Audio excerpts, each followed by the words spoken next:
গত আসরে চেন্নাই সুপার কিংসের হয়ে দুর্দান্ত পারফর্ম করলেও অজানা কারণে এবারের আইপিএল নিলামে মোস্তাফিজকে দলে নিতে আগ্রহ দেখায়নি আইপিএলের কোনো ফ্র্যাঞ্চাইজি, যা বেশ হতাশ করেছে টাইগার সমর্থকদের।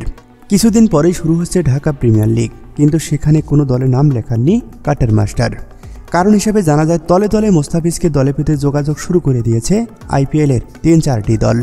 দলগুলোর নাম তেমনভাবে না জানা গেলেও ভারতীয় একাধিক সূত্র বলছে কলকাতা নাইট রাইডার্সের গুরুত্বপূর্ণ পেসার ইনজুরিতে ছিটকে যাওয়ার তার বদলি হিসাবে দাফিজকে পেতে চায় শাহরুখ খানের দল।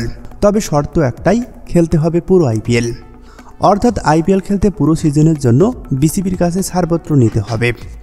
কলকাতার বাইরেও Chennai super kings, Punjab kings ও লখনৌ সুপার জায়ান্ট চাইছে আসন্ন আসরে মোস্তাফিজ তাদের হয়ে আইপিএল খেলুক। সবকিছু মিলিয়ে সময় বলে দিবে মোস্তাফিজ কোন দলে খেলবেন, আর খেললেও পুরো সিজনের জন্য এনওসি দেবেন কিনা সে প্রশ্ন থেকেই যায়।